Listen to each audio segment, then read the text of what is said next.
Shalom, Bapak Ibu Saudara-saudari terkasih umat Santo Ambrosius. Kita berjumpa lagi dalam New PI Lingkungan bulan Februari tahun 2022. Saat ini saya bersama dengan pendidik salah satu sekolah Katolik, Ibu Fani. Selamat siang, Bu Fani. Selamat siang, Pak Wawan. Gimana kabarnya, Bu? Udah lama nggak ketemu. Baik, Pak, baik. Kita udah lama nggak ketemu juga ya, Pak ya? Iya, Bu. Udah masih SD kali, Bu ya? Aduh, udah lama sekali tuh, Pak. Oke. Berarti anak-anak udah pada besar ya? Iya, Bu. Anak-anak sudah pada besar sekarang. Nah, Bu Fani, saya mau ajak Ibu ngobrol-ngobrol seputar orang tua dan anak, ya. Karena akhir-akhir ini banyak teman saya juga mengeluhkan mengenai perilaku anaknya yang lebih nyaman di kamar sendiri dan dia lebih nyaman dengan teman-temannya, gitu. Terkadang sempat berpikir walaupun di bawah satu atap, tapi mereka sepertinya nggak di rumah. Menurut Ibu kira-kira kenapa ya, Bu? Mungkin sebelumnya sudah tidak bicara kali, Pak. Sudah tidak saling komunikasi. Makanya ketika pandemi, semua harus ada di rumah. Nah, lebih terasa tuh Iya. orang asing yang tinggal bersamanya. Nah itu Bu, kalau saya pas ngobrol dengan teman-teman, mereka juga menceritakan hal yang sama. Mereka mengeluhkan mengenai bicara dengan anak, gitu Bu. Gimana ya Bu? Ya, triknya sih sebetulnya komunikasi sih, Pak. Itu dia masalahnya juga Bu. Bicara aja jarang, gimana mau komunikasi? Ya, sekarang itu Pak, kita memang banyak menghabiskan waktu di luar ya, baik orang tua maupun anak. Semuanya sibuk di gawai atau di kesibukan masing-masing. Betul nggak Pak? Betul Bu. Terus lalu bagaimana sarannya Ibu? Sebetulnya Pak, kita bisa mulai dengan bercerita, berbicara. Kalau ada masalah, ada baiknya kita ceritanya kepada keluarga atau ya ayah atau ibu gitu. Itu betul juga Bu. Kadang-kadang anak-anak tuh suka curhatnya itu di media sosial sama teman-temannya. Nah, itu pasti karena mereka dapat pengakuan nih Pak, atau dapat like, nah bahasanya Instagram, di share post atau di like dengan teman-temannya. Itu yang membuat mereka jadi senang cerita di media sosial. Iya, heran ya Bu. Padahal kan keluarga itu adalah keluarga yang dekat dengan mereka ya. Iya, betul Pak. Padahal kalau kita susah atau kita sedih, pasti balik-balik siapa yang menolong kita ya keluarga. Oke. Heran ya Bu. Padahal keluarga adalah keluarga dekat. Kira-kira kenapa ya Bu? Ya bisa jadi Pak, kalau mereka cerita di rumah, yang didapatkan bukan penghargaan, tapi mungkin malah dinasehati atau ditegur. Nah, sebagai orang tua, sikap kita seharusnya seperti Amsal 14 ayat 29. Orang yang sabar besar pengertiannya, Oke. tetapi siapa cepat marah membesarkan kebodohan. Kembali lagi sih Pak, triknya itu komunikasi dua arah. Ada yang bicara, ada yang mendengarkan. Oke. Dan keduanya punya peran penting supaya komunikasi itu berhasil atau berjalan dengan baik. Oke. Jadi dalam komunikasi bukan hanya berbicara saja ya. Betul. Oke, jadi ada yang mendengarkan, tapi ada juga yang berbicara gitu. Oke. Kira-kira ada hal yang lain lagi nggak Bu? Nah, kalau ini bahasanya tips dan triknya ya Pak ya. Oke. Nah, kalau kita mau mendengarkan orang, kita harus memastikan tubuh kita itu siap, menunjukkan bahwa kita siap mendengarkan. Contoh, biasanya orang kalau tertarik untuk mendengarkan seseorang sedang bercerita, itu sikap tubuhnya harus condong ke depan. Nah, dengan condong ke depan berarti kita menunjukkan kita berminat. Nah, kalau saya begini, kira-kira orangnya jadi mau bercerita nggak? Iya Bu. Ya, makanya itu Pak. Jadi sikap tubuh itu penting. Lalu yang kedua itu bahasanya Pak. Bahasa kita itu tidak boleh bahasa menghakimi. Karena kalau kita bahasa menghakimi, yang ada mereka berhenti bercerita. Dan yang paling penting sebetulnya adalah menyediakan diri 100% untuk mendengarkan orang itu. Oke, baik Bu. Kalau kira-kira dari institusi formal, teori-teori begitu ada nggak sih Bu di sekolahan Bu? Ada Pak. Ini menurut ahli komunikasi dari sudut pandang filosofis, namanya Jürgen Habermas. Oke. Nah, dia berkata bahwa ketika kita masuk dalam satu pembicaraan, itu ada keberlakuan 4 klaim. Yang pertama, kita harus jelas, benar, jujur, dan ketepatan atau tepat. Nah, tepat dalam arti kita harus sampai kepada satu pengertian. Barulah di situ komunikasi bisa dibilang berhasil.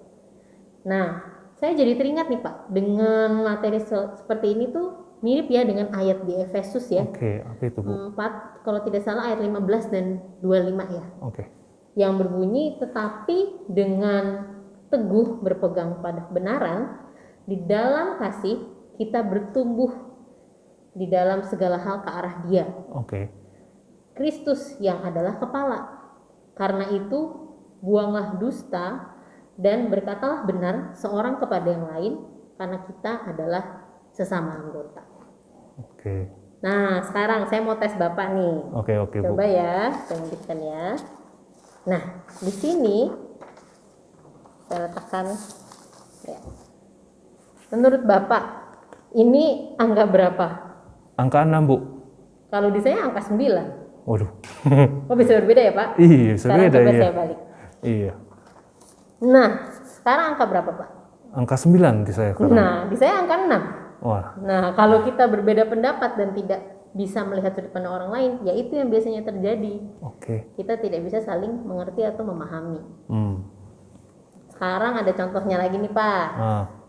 Kalau anak mau milih jurusan, Mm-mm. nah biasanya Bapak seperti apa? Misal nih, anak Bapak mau pilih jurusan kuliah. Nah, bagaimana Bapak mengarahkan anak Bapak untuk memilih jurusan kuliah? Yang pasti sih mengarahkan sesuai dengan backgroundnya orang tuanya dong. Gitu. Berarti yang Bapak minati loh, bukan yang anak minati. Kurang lebih begitu, Bu. Nah, biasanya berhasil nggak tuh, Pak? Kurang berhasil kayaknya sih. Bu. Nah, ujung-ujungnya biasanya jadi berantem kan? Iya, betul, Bu.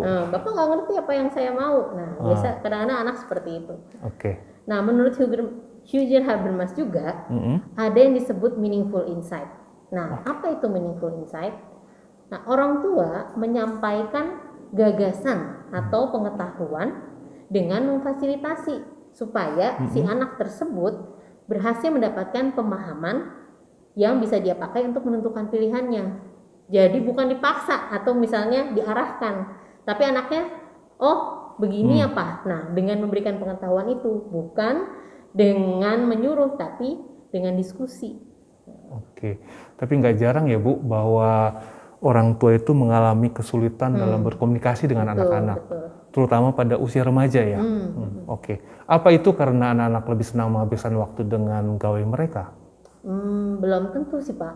Kadang-kadang anak itu berbicara kepada orang tua itu pada akhirnya biasanya jadi dinasehati atau mungkin malah diomelin ya, bahasanya diomelin gitu.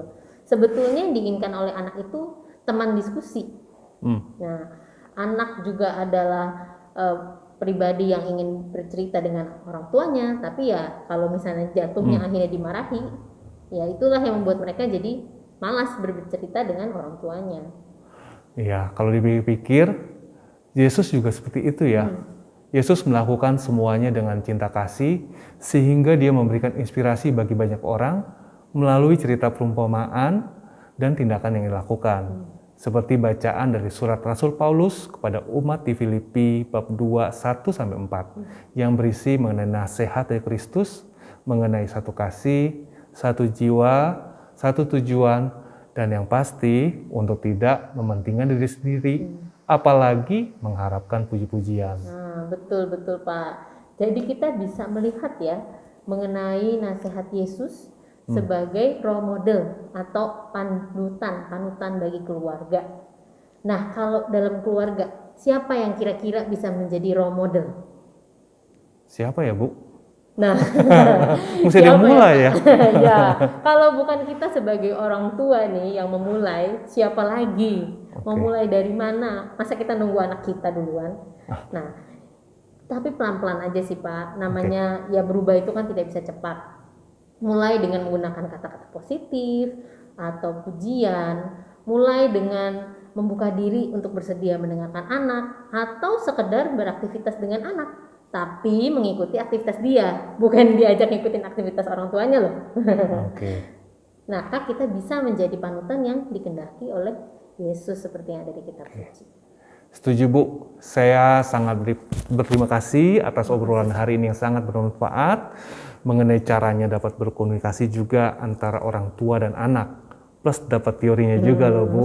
Dan yang pasti saya dapat peneguhan melalui inspirasi kitab suci. Oke, Bapak Ibu, orang tua dari umat Santo Ambrosius, demikianlah bincang-bincang kali ini. Semoga dapat bermanfaat dan bisa dicoba dan dipraktekkan di keluarga masing-masing. Sampai jumpa di acara bincang-bincang berikutnya. Tuhan memberkati.